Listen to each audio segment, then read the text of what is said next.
ಕೇಂದ್ರ ಸರ್ಕಾರದ ಪ್ರಧಾನಮಂತ್ರಿ ಮಾತೃವಂದನಾ ಯೋಜನೆಯಡಿ ಗರ್ಭಿಣಿಯರಿಗೆ ಹಾಗೂ ಮಕ್ಕಳ ಆರೋಗ್ಯದ ಹಿತದೃಷ್ಟಿಯಿಂದ ರಾಷ್ಟ್ರೀಯ ಪೋಷಣ್ ಅಭಿಯಾನ ಆಯೋಜಿಸಲಾಗಿದೆ. ಅಭಿಯಾನದ ಅಂಗವಾಗಿ ಗದಗ ಜಿಲ್ಲೆ ಚಿಕ್ಕೊಪ್ಪ ಗ್ರಾಮದಲ್ಲಿ ಮಹಿಳಾ ಮತ್ತು ಮಕ್ಕಳ ಕಲ್ಯಾಣ ಇಲಾಖೆಯ ಅಧಿಕಾರಿಗಳು ಗರ್ಭಿಣಿಯರಿಗೆ ಸೀಮಂತ ಕಾರ್ಯ ನಡೆಸುವುದರ ಮೂಲಕ ಪೌಷ್ಟಿಕ ಆಹಾರ, ಮಕ್ಕಳ ಆರೈಕೆ ಹಾಗೂ ಆರೋಗ್ಯದ ಕುರಿತು ಜಾಗೃತಿ ಮೂಡಿಸಿದರು.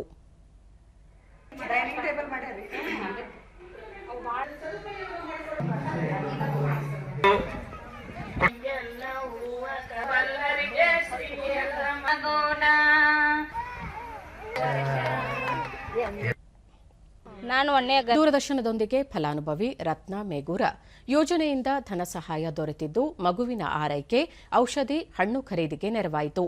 ಗರ್ಭಿಣಿಯಾಗಿದ್ದ ಅವಧಿಯಲ್ಲಿ ಅಂಗನವಾಡಿಯಲ್ಲೇ ಪೌಷ್ಟಿಕ ಆಹಾರ ನೀಡುತ್ತಿದ್ದರು. ಅಲ್ಲದೆ ನಿಯಮಿತ ತಪಾಸಣೆ ಸಹ ನಡೆಸಲಾಗುತ್ತಿತ್ತು. ಇದರಿಂದ ಹೆಚ್ಚಿನ ಅನುಕೂಲವಾಗಿದೆ ಎಂದು ಹೇಳಿದರು. ಮತ್ತು ಶಾಲೆಯಲ್ಲಿ ಎಲ್ಲ ಊಟ, ಬಿಸಿ ಊಟ, ಒಂದು ವಾರದಾಗ 2 ದಿನ ಉಪ್ಪಿಟ್ಟು, 4 ದಿನ ಅನ್ನ ಸಾಂಬಾರು ಕೊಡ್ತಿದ್ರು. ನಾವು ದಿನ ಅಲ್ಲೇ ಊಟ ಮಾಡಿ ಬರ್ತಿದ್ವಿ. ದಿನ ಒಂದು ಕುಚ್ಚಿ ತತ್ತಿ ಕೊಡ್ತಿದ್ರು.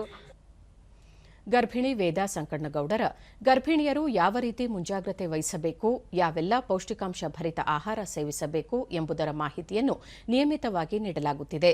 ಅಲ್ಲದೆ 45 ದಿನಗಳ ಕಾಲ ಉಚಿತವಾಗಿ ಪೌಷ್ಟಿಕ ಆಹಾರ, ಮೊಟ್ಟೆ ವಿತರಿಸುತ್ತಿರುವುದು ಉಪಯುಕ್ತವಾಗಿದೆ ಎಂದರು. ಹೇಗಿಲ್ಲ ಅದನ್ನೆಲ್ಲ ತುಂಬ ಸಹಕಾರದಿಂದ ನಮ್ಮನ್ನೆಲ್ಲ ನೋಡ್ಕೊಳ್ತಾ ಇದ್ದಾರೆ.